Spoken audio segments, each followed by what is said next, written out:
Look, I'm attacking a game company, right? I'm attacking Ubisoft. I'm attacking Activision. I'm attacking PlayStation for their PSN policies, right? Mm-hmm. When Hogwarts Legacy came out, who did they attack? This small, vicious minority of religious zealots attacked streamers for saying that, yeah, maybe I want to play this game. Drove one to tears, okay? Attacks game developers, gets them fired from studios if they supported Hogwarts Legacy. That had the backlash effect of driving that game to success. Even though Hogwarts Legacy is a diverse game, no one had a problem with that.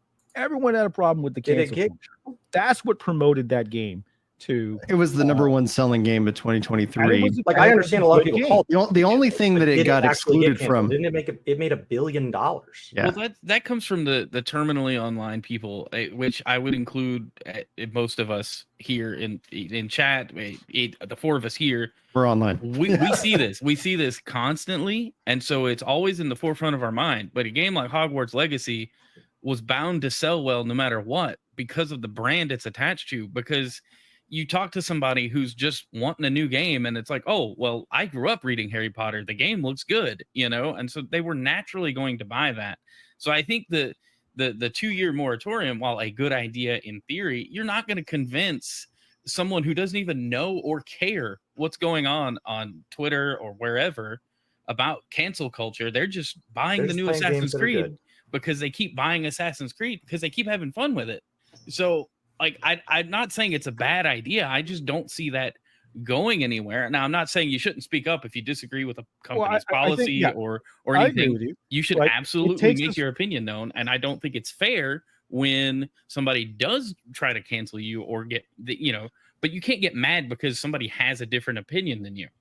I think we've lost that. That's gone. I don't think there's any recovering just the online space as a whole. I don't think there's any recovery for normal folks like me who just want to have a discussion on, hey, I didn't like this game because the voice acting wasn't great, or the graphics just left a lot to be desired, or it launched with a content roadmap that was confusing as all get out, and I hate looking at charts when I'm trying to decide what game I want to buy, Yeah.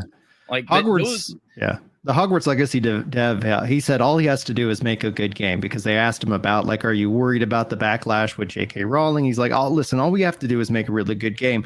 They made a good game and it sold, and then essentially cancel culture just stepped in and decided to give that game like $200 to $300 million worth of marketing spend that they didn't have to go spend themselves, and ended up promoting the game because people see that kind of thing and they're like, wait, why are you attacking this random streamer? Why are you doing this? I think the only thing that it really cost Hogwarts, because again, $1 billion is $1 billion, and the team, I think, did the work, and they got, and hopefully they get a team that mental anguish. Well, but it's also they got snubbed at the Game Awards. Game Awards completely avoided any kind of mention of them. Well, yeah, and they're not awards. That's just another marketing thing. And so awards again, the erasure, right? And it's the okay, erasure of fact and the erasure of what actually happened.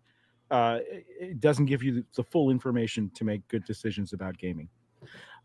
So, there are games that do this right, where I think achieve a balance. Baldur's Gate 3, right? Everyone says, well, Baldur's Gate 3 is woke and you don't have a problem with it. Well, that just says that you don't understand our position. Mm-hmm. Our position is not anti-diversity. Our position is game first, right? And don't over virtue signal. Don't cram your beliefs down our throat, while at the same time telling us that we're evil people. That's the message. That's the two prongs of the message that come out in games that fail. They say that they excessively virtue signal. They excessively insert politics at the game quality suffering as the price, and they attack an entire segment of gamers just because of how they were born. And and this is, I think, what has to go in gaming. And Baldur's Gate 3 does it the right way. Baldur's Gate 3 has diversity. Baldur's Gate 3, heck, you could even do it with a bear if you like. And that was a brilliant marketing strategy on their part. And this speaks to the point that we're not toxic, that we're not ists and phobes, that we are fine with this as long as you give us a good game and you stop preaching to us. That's all we want, and that's where most we want to be left alone and enjoy our games. Through some of the virtue signaling, and you see how a game starts to pander to an audience that maybe isn't there. Maybe it's an audience that some of these devs want, but if a game fails because it doesn't have enough people playing it, like that just kind of was like, well, you made a game nobody wanted to play. I'm sorry, welcome to the free market. And that's just how it works. But I guess I just don't understand, in general, what the expectation is then if if I put an opinion out there and somebody doesn't like it, like, oh well, they don't like me, they don't like what I have to say. I can still say those things, As long as Well, the first stops, as long as at the worst it goes to name calling. Yeah, like call me names, like whatever. I've heard it all. I grew up as a gamer in the 90s and early 2000s. Like you were a nerd back then, and so it definitely doesn't matter now. But I again, we're terminally online folks. Some people you get othered and put into a box, and you now feel part of a group, and I think the group think is where we are, and it's just I don't know how to come out of that. I really, that's what I want to see. I want to see a solution to bring like normal discussion back to the gaming space, because when you look, it's happening now. Yeah, Chrono, because we're actually, look, the only reason you're getting a balance starting to return, the only reason that I can even say these things on X is because X is no longer Twitter. I was very vocal during GG1. I got severely shadow banned. I got my followers capped, and I didn't grow at all. So I stopped talking. And then when GG2 happened, Elon opened up the program and let anybody talk, and I started talking again. So I'm not new to this. I've been around this for 10 years, fighting this culture war in order to have good games. Okay, and AAA games have gotten worse. That needs to happen. There is a balance here, Chrono, that is coming. But unfortunately, it has been so one-sided for so long, enabled by these tech platforms, enabled by these AAA gaming companies, that the only way to achieve balance is not by saying, hey, live and let live, it's all good. You got to push back. And some of us have to become the warriors. Some of us have to take the hits. I guess it's, and we got to push back. And you know what?